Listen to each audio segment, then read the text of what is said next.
My relatives have failed, and my close friends have forgotten me. Those who dwell in my house and my maidservants count me as a stranger. I am an alien in their sight. I call my servant, but he gives no answer. I beg him with my mouth. My breath is offensive to my wife, and I am repulsive to the children of my own body. Even young children despise me. I arise and they speak against me. All my close friends abhor me, and those whom I love have turned against me. My bone clings to my skin and to my flesh, and I have escaped by the skin of my teeth. Have pity on me. Have pity on me. Oh, you, my friends, for the hand of God has struck me.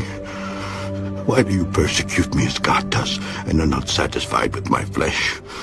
Oh, that my words were written. Oh, that they were inscribed in a book, that they were engraved on a rock with an iron pen and lead, forever. For I know that my Redeemer lives, and he shall stand at last on the earth. And after my skin is destroyed, this I know, that in my flesh I shall see God, whom I shall see for myself, and my eyes shall behold, and not another. How my heart yearns within me. If you should say, how should we persecute him, since the root of the matter is found in me? Be afraid of the sword for yourselves. For wrath brings the punishment of the sword, that you may know there is a judgment.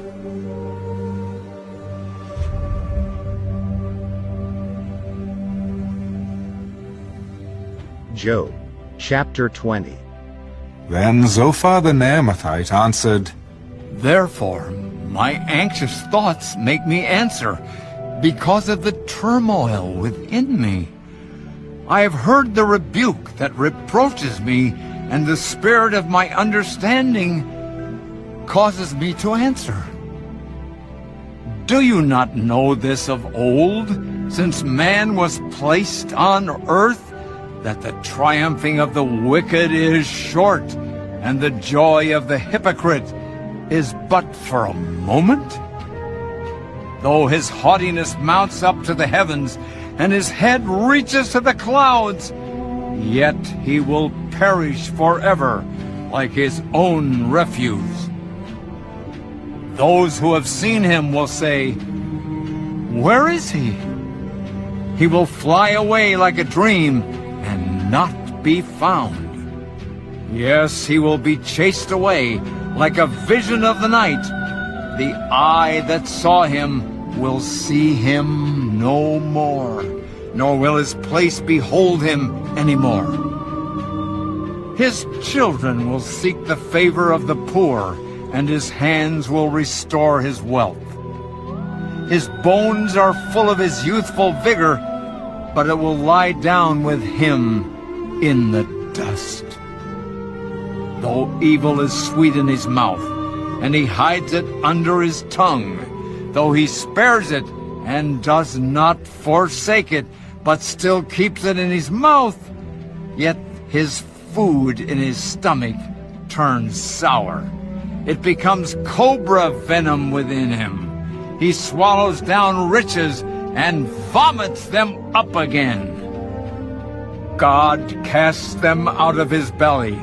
He will suck the poison of cobras. The viper's tongue will slay him. He will not see the streams, the rivers flowing with honey and cream. He will restore that for which he labored, and will not swallow it down. From the proceeds of business, he will get no enjoyment, for he has oppressed and forsaken the poor. He has violently seized a house which he did not build. Because he knows no quietness in his heart, he will not save anything he desires. Nothing is left for him to eat, therefore his well-being will not last. In his self-sufficiency, he will be in distress. Every hand of misery will come against him. when he is about to fill his stomach, God will cast on him the fury of his wrath, and will rain it on him while he is eating. He will flee from the iron weapon. A bronze bow will pierce him through. It is drawn and comes out of the body. Yes, the glittering point comes out of his gall. Terrors come upon him.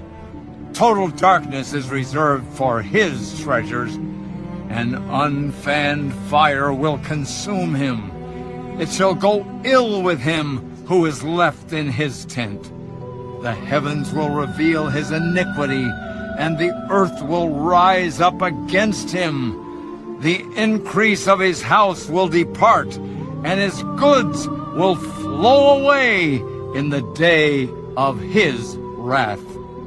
This is the portion from God for a wicked man, the heritage appointed to him by God.